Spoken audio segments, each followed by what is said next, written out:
The tomatoes are all planted. In this video, I'm gonna show you how I support them, how I keep them upright, what I use and why I use it. So stay tuned for that coming up.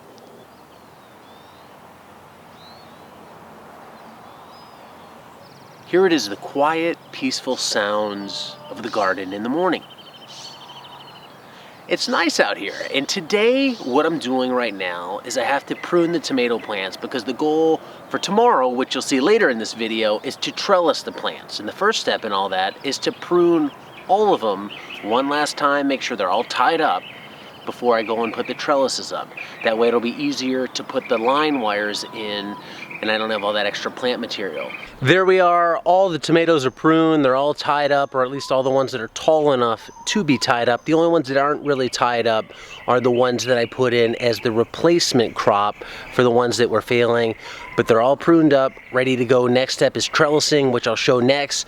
The best, simplest, big takeaway from all this, the best advice I can give: prune early and often, especially if you have a lot of tomatoes, because it can take a long time, and if you let them get out of hand, it can be a jungle in there and a mess, especially if you're using tight spacing. So you gotta stay on top of it, and early on, that might be 2 or 3 times a week to keep it clean. The more you do it, the quicker it's gonna go each time. If you let it go a long time, it's gonna be an absolute nightmare to try and do it. Trust me on that one. I've learned from experience, so this year I'm on it. Frequent and light prunings as much as I can. So up next, we're gonna trellis them. Here's how I do it. Step 1 in all of this, put in the posts. And for the posts, I use T-posts as my support posts. These are 7-foot tall posts. They're not tall enough. I should use 10-foot posts, but I don't wanna buy a whole bunch of new posts, so I'm gonna use these. Why aren't they tall enough? Because the ground is so soft, the soil's so loose here, I actually have to put these in the ground pretty deep just to get them to stand. So of the 7 feet, maybe 2 feet of it get wasted being in the ground for support. I can't just put them in up to the little fan and get 6 feet above ground. I gotta go deeper just to find hard enough soil to keep them straight, which on one hand is a good thing, on the other hand, it's a bad thing. In terms of spacing, how far am I gonna put these apart? This year, well, I don't know, it's a little different. Last year I went pretty far apart, probably like 10 feet apart, and I got too much sag in the rope. So I'm probably gonna go maybe 7 feet, you know, post length. I'll just use the post to measure and put those in, and hopefully that's close enough that I won't get as much sag as I got last year. Last year they were just apart so far, I got a lot of sag in the middle of the rope, and I even bought rope that wasn't supposed to stretch or sag, but it sagged anyway. So now, time to get these posts in the ground. By the way, one of the best investments I've ever made since having the property. Initially I was putting in posts using a sledgehammer or the back of an axe or a splitting maul. Get a post driver, worth the 30 bucks if you're putting in a lot of posts. And wear earplugs, because they're loud. A little loose, but we'll try and make it work for the height. So the sun is almost down. I just finished up trellising the last bit of tomatoes that I have to. I have 1 phase left, but let me explain to you what I'm actually doing back here to support all the tomatoes that I have here. Here's what the tomatoes look like all strung up.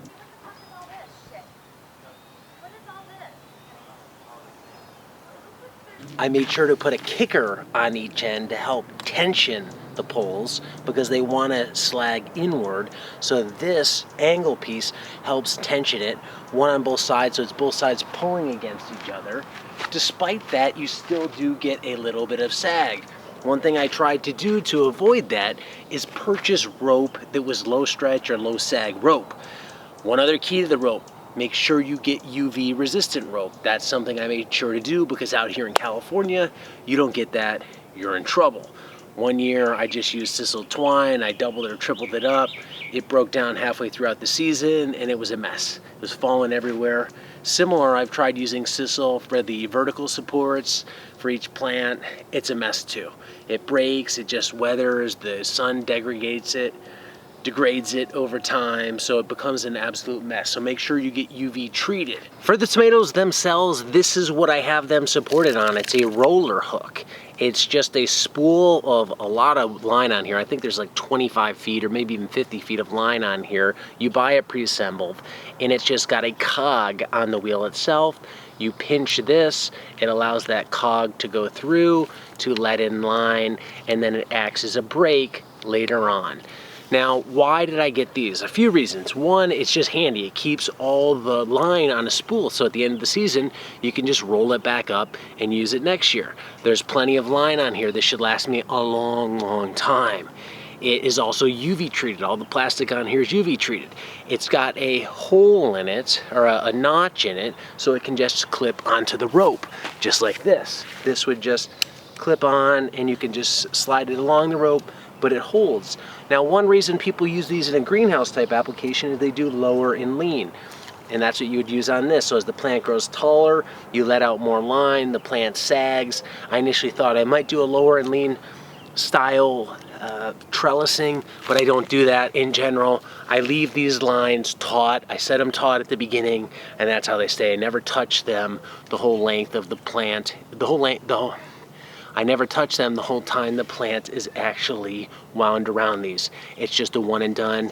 You can buy these at various places like Farm Tech. They're pretty cheap. I want to say, I'm going off the top of my head here, they're like $1 a piece, and I have about 100 of them. So put $100 into these, but like I said, they should last forever. Super strong twine. Another thing you want to make sure you have, because I have used sisal before, as I mentioned before, and it's broken.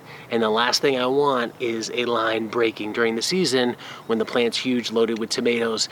It creates an absolute mess, a nightmare to handle. So that's one reason I got this. It's strong, it's contained, it's UV protected. This is what I use. In terms of the trellising technique, here's what I do. Roller hook gets clipped onto the top line. I let enough line out to come down, and I tie it onto the gopher basket. Now, I've seen Curtis actually tie it onto his bamboo stakes. I can't get that to work. It never works for me. It just wants to slip off. I even tried taping it last year, which was a pain. So I tie it onto the cages. I imagine you could also put a loop around the bottom of the plant, and that would give you another secure anchor point. But since I have the gopher baskets, it makes an easy anchor point. Then what I'll do is I'll just typically take the plant after I've pruned it, and I just wind it like this right around the line. Basically going counterclockwise. I don't think that actually matters. It's just what I do, and I do it for consistency. And then wind it up the line itself. When it gets to the top, I just kind of let it hang or fall over, and eventually I'll just top off the plant. But I do this on all of my tomatoes. Now, a lower and lean technique would look something like this. As the plant grows higher up this twine, you would let the line out so the plant sags down and it hangs into the alley. In theory, that's the pruned part of the plant, and that's actually what they do in a lot of commercial greenhouses, where they'll just keep pruning the plant, lowering it down, and you'll see this big coil of stem at the bottom of the plant. Maybe I'll try it this year just to show on video, but I haven't done it in the past. This is how I wind them up.